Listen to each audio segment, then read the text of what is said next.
Let's go over this example one more time. In the circle O shown below, point E, F, G are located on the circle such that the way we read these statements, this one and this one, we say M represent the measure and GE, and there's a curved symbol on top which represent the arc. So we have measure of the arc GE is 102 and the measure of the arc EF is 142. So GE is this arc right here. This is 102. It's given. And then we have the arc measure EF from E to F is 142. That's given. Question is this: find the measure of the angle. So we need to find the angle E. So we need to find this. Now we know that there's a relationship exists between the angle and its intercepted arc. So between this and this intercepted arc. So we need to find this intercepted arc. We need to find FG. And the relationship is this. If we want to find the inscribed angle E, inscribed angle E is 1/2 of its intercepted arc. So it's 1/2 of the arc GF. So whatever we find here, this inscribed angle will be half of this. So let's figure out this. So based on the information, we can set up an equation. We know that one full turn is 360.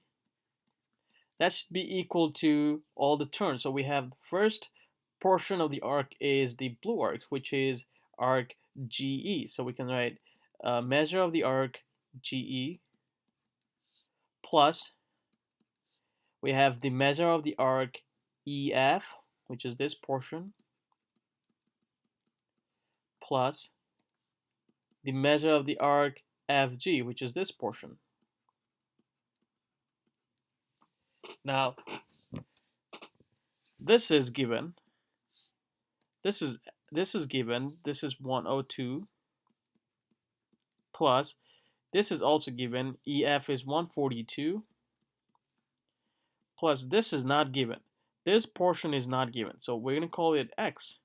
So we're going to call it X. The whole thing has to equal to 360. Now we solve for X, so we combine these two. If we do that, it's going to be 244 plus X.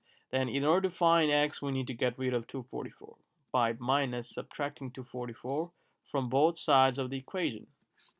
So we would have 116 equal to 244, take away 244, cancel out, will equal to X. So we know that X is equals to 116. So we're saying that this term is 116. So this arc is 116.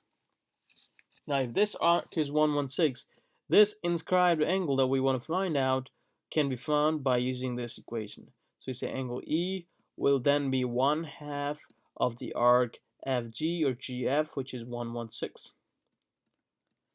So angle E will be half of 116 is 58 degrees. So that's 58. Now, one thing we also need to think about is if this is center O, and if we're using the same endpoints, endpoint G, we're drawing a radius, and we're using endpoint F to draw a radius, these two radius intercept the same arc, okay? And this angle would then be the central angle because it's between the center O, G, and H. And the central angle will be exactly the same thing as this intercepted arc, which will be 116. So we say central angle GOF,